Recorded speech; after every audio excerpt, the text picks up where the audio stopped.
Selamat pagi semuanya. Kembali lagi kita di mata pelajaran dasar-dasar konstruksi bangunan. Sebelum masuk pelajaran, apakah di sini sudah ada yang tahu apa itu beton dan fungsi beton itu sendiri? Nah, di sini saya harap anak-anak sekalian bisa menyebutkan bahan dan penyusun beton dengan benar. Lalu yang kedua, saya harap kalian bisa menjelaskan fungsi masing-masing bahan beton itu sendiri. Dan yang ketiga, saya harap juga kalian bisa mengamati proses pembuatan beton dari alat beragam. Nah, apa sih beton itu? Beton itu salah satu bahan bangunan yang saat ini banyak digunakan pada konstruksi bangunan, misalnya pada jalan, jembatan, balok, plat lantai, fondasi, dan maupun kolong.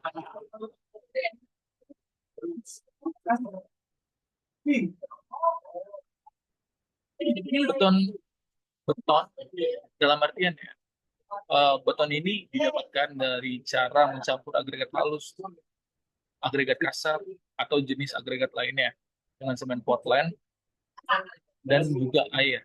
Kadang-kadang juga bisa dengan bahan tambahan, aditif yang bersifat kimiawi ataupun fisikal pada perbandingan tertentu sampai menjadi satu kesatuan yang homogen. Campuran tersebut akan mengeras seperti batuan. Pemerasan ini terjadi karena peristiwa reaksi kimia antara semen dengan air.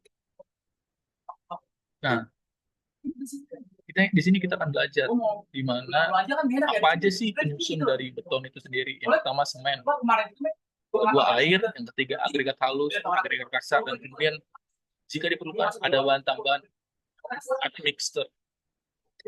Semen, apa sih semen? Semen ini juga bisa berfungsi sebagai merekatkan bahan penyusun beton. Ada dua jenis semen, yaitu semen Portland dan semen Portland pozzolan.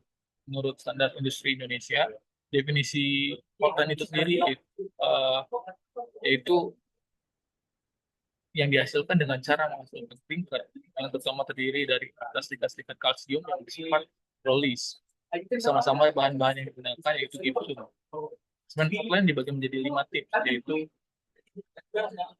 menjadi 5 tipe ya. Yang pertama tipe 1 digunakan untuk konstruksi umum yang tidak memerlukan persyaratan khusus seperti disyaratkan pada jenis lainnya.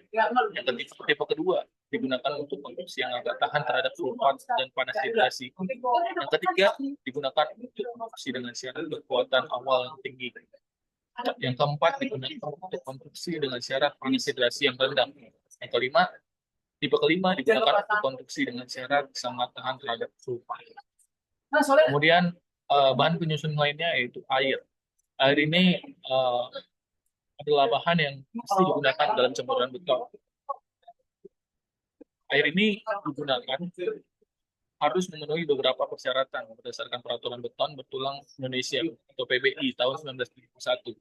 Air ini digunakan untuk pembuatan beton yang tidak mengandung air yang digunakan untuk pembuatan beton tidak boleh mengandung minyak, asam, garam, bahan organik atau bahan lain yang berpotensi menyebabkan kerusakan beton. Di antara air yang dapat digunakan adalah air bersih yang dapat diminum, diambil dari tanah atau berasal dari perusahaan air minum.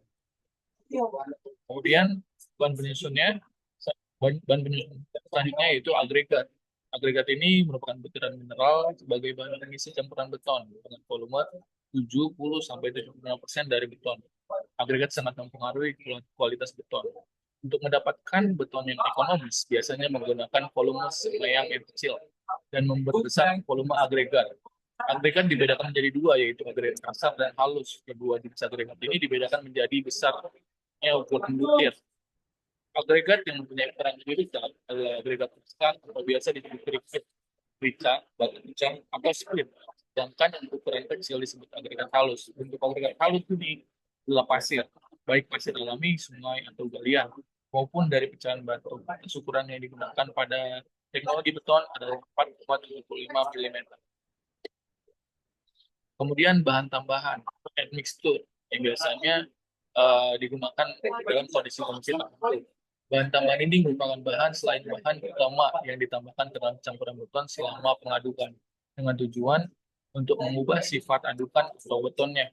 Tujuan lain dari bahan tambahan ini untuk memperlambat waktu pengerasan, mempercepat waktu pengerasan, atau ke menambah duktilitas atau fleksibilitas, mengurangi retak, pengerasan, mengurangi penetrasi, menambah kedap, menambah kawetan, dan sebagainya.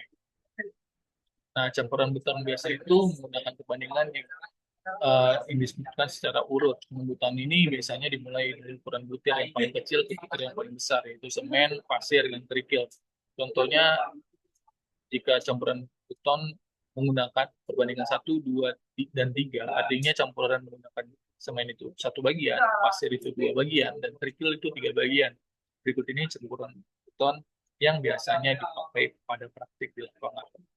Nah, fungsi-fungsinya itu tadi kita bisa ambil dari eh, definisi-definisinya, yaitu yang pertama, semen itu sebagai perekat, kemudian air itu sebagai pemicu reaksi kimia, yang ketiga pasir itu untuk pengisi halus, dan kerikil untuk struktur utama.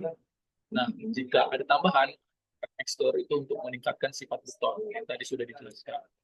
Nah, hari ini saya mau memberikan praktek untuk kalian semuanya. Kalian ikuti langkah-langkah yang berikut dengan hati-hati di kelas ini. Yang pertama, ukur bahan kalian sesuai dengan perbandingan 1:2:3, yaitu semen banding pasir banding kerikil. Kemudian campurkan bahan kering terlebih dahulu dalam rangka.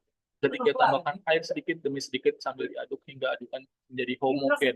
Tuangkan adukan itu ke dalam cetakan yang sudah dibuat dengan ukuran 5x5 dan padatkan. Lalu beri label pada cetakan dan letakkan di tempat yang aman untuk diamati proses pengerasan. Nah, untuk sampai saat ini, kira-kira ada yang ditanyakan? Jika tidak, saya akan simpulkan pertemuan hari ini. Kita bisa memahami di mana bahan-bahan penyusun beton, yaitu ada agregat kasar, agregat halus, semen, dan air. Adapun tambahannya admixture. Begitu. Kurang lebihnya saya akhiri. Terima kasih. Selamat pagi.